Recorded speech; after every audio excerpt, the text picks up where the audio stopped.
تباہی ہے ان نمازیوں کے لیے.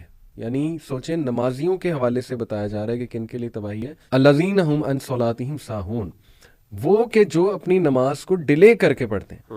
یعنی آپ سوچیں گے یہاں یہ نہیں کہا جا رہا کہ تباہی ان کے لیے جو نماز چھوڑ دیتے ہیں، بلکہ ان کے لیے تباہی. اور یہ جو ویل ہے یہ جہنم کی سب سے جو ہے وہ خوفناک وادی ہے، سب سے گہری، اللہ بچائے. تو وہ کہہ رہے ہیں اللہ سبحانہ تعالیٰ کہ ان کے لیے ویل ہے جو نماز کو ڈیلے کرتے ہیں فرام دا فکس ٹائم.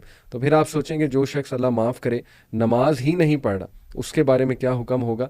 اور اس حوالے سے میں تھوڑا انکریج کرنے کے لیے کچھ ایسی حدیث رکھتا ہوں آڈینس کے سامنے ماشاءاللہ، جس سے ثابت ہوتا ہے کہ نماز جو ہے کتنا بڑا اللہ کا گفٹ ہے اور نماز کتنی امپورٹنٹ ہے. ابن مسعود رضی اللہ عنہ نے ایک بار نبی صلی اللہ علیہ وسلم سے پوچھا کہ یا رسول اللہ وچ ڈیڈ از دا بیسٹ؟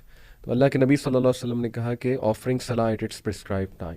پھر پوچھا واٹ نیکسٹ؟ تو کہا کہ being dutiful to once parents, اور پھر سو آن اینڈ سو فور، جہاد کا بھی ذکر ہے. لیکن دیکھیے نماز بہترین، اگر کسی نے نیک عمل کرنا ہے نا سب سے بیسٹ تو وہ نماز ہے، کیونکہ یہ باقی کے نیک اعمال جو ہے وہ آپ میں شوق پیدا کرے گا کرنے کا. پھر نماز جو ہے یہ معراج پہ تحفہ دی گئی ہے، اس کو برڈن تو سمجھنا ہی نہیں چاہیے.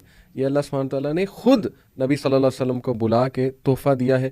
پھر نماز گناہوں کا کفارہ ہے. پھر ایک حدیث ہے صحیح مسلم کی، اللہ کے نبی صلی اللہ علیہ وسلم نے فرمایا کہ بتاؤ مجھے کہ اگر تمہارے گھر کے باہر جو ہے وہ ایک ریور ہو اور اس میں تم 5 ٹائم ڈبکی لگاؤ اور نہاؤ تو کیا تم مکمل صاف نہیں ہو جاؤ گے؟ تو صحابہ نے کہا جی. اللہ کے نبی صلی اللہ علیہ وسلم نے کہا کہ یہی مثال اصل میں نماز کی. جب 5 ٹائم تم اللہ کے سامنے حاضری دیتے ہو تو وہ تمہارے گناہ جھڑتے ہیں اور تمہیں بہت سے جو ہے وہ فائدے ملتے ہیں الحمدللہ.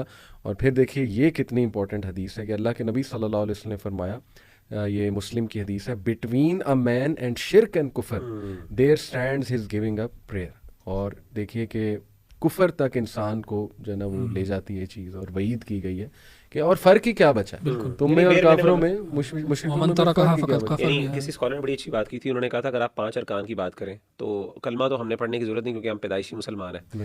آگے رہ گیا جی حج بھی ہر بندے پہ فرض نہیں ہے، تب ہوگا سال میں ایک دفعہ، وہ بھی اب آج کل جتنا مہنگا ہو گیا حج اللہ معاف کرے تو بیچارے عام لوگ تو افورڈ بھی نہیں کر سکتے. رہ گئی زکوٰۃ کا بھی نصاب جو ہے وہ عام بندہ بیچارہ افورڈ نہیں کر سکتا، سال میں ایک دفعہ، وہ بھی ایک دفعہ اگر ہے بھی تو. پیچھے رہ گیا روزے اور نماز. اور روزے میں بھی اگر بندہ بیمار ہے، فار ایگزامپل بڑھاپے میں پہنچ جاتا ہے، روزہ نہیں رکھ سکتا تو وہ فدیہ دے دے، روزہ نہ رکھے. آ جا کے ایک چیز رہ جاتی ہے پیچھے نماز، اور وہ بھی اگر بندہ نہ کرے تو پھر بندے کی طرف سے رہ چھوڑی ہی نہیں جا سکتی.